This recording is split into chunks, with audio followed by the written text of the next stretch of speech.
No, your subscription fee does not deceive you for my 22 subscribers, as I am in fact coming back to YouTube, probably with less frequency than I used to post. I've kind of run out of things to make fun of on Ruby, so unless we see what Volume 7 has to offer, hopefully something that will give me less videos to make. Because I don't want Ruby to fail.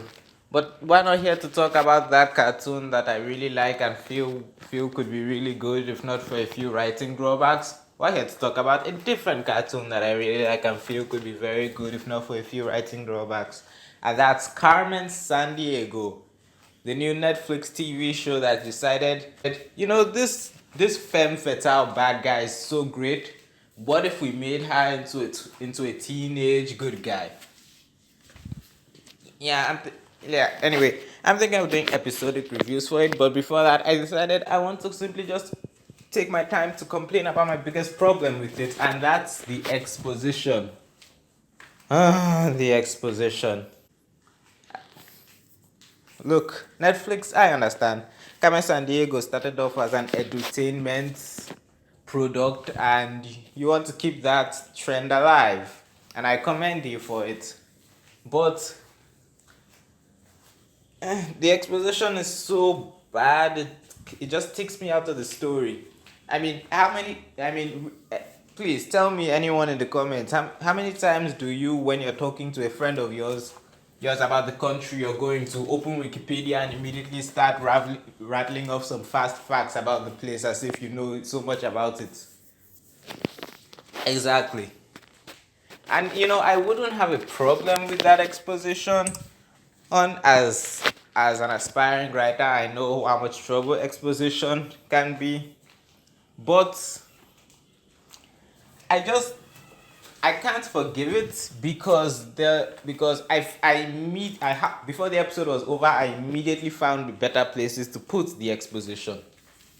Now, of course, this depends solely on what your intention is. Is Carmen Sandiego meant to be a detective show where the viewer is supposed to figure things out along with Carmen? No. Oh, not really.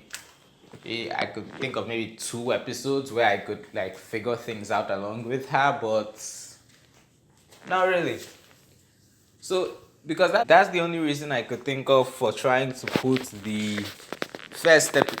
all the exposition and information and trivia around about whatever new country they are going to at the very beginning, and then going on with their day.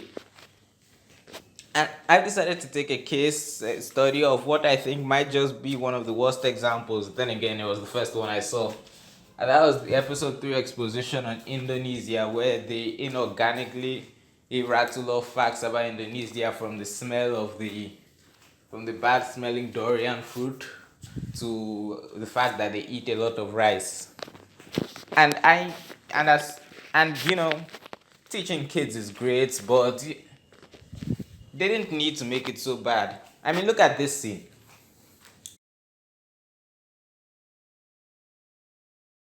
You could have brought up the fact that the fruit smells bad, but you can still eat it. Actually, you wouldn't be able to eat it if it was raw like that, but whatever. You could bring that up as he encounters it. Bring up the trivia as they encounter it. One thing you will notice about the Indonesia exposition dump is the whole conversation about how they export rice, and it's their country's staple food. Now, if Carmen Sandiego was supposed to be a mystery show, then they could say that you would simply needed that information to figure out the bad guy's plan. But they essentially figure out the bad guy's plan so fast that the viewer doesn't have time to try it.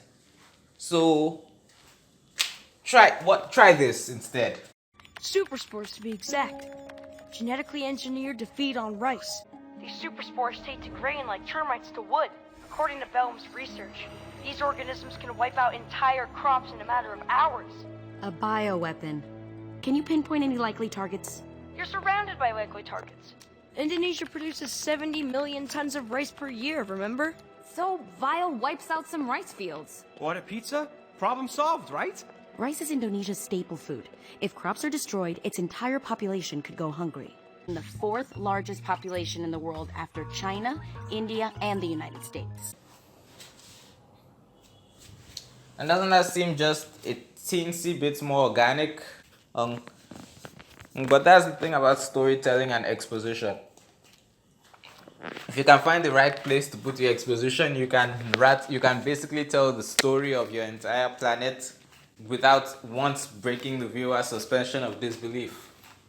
And having a show essentially read a Wikipedia article for a TV for a country every episode, it really reminds you, oh yeah, what I'm watching is a show.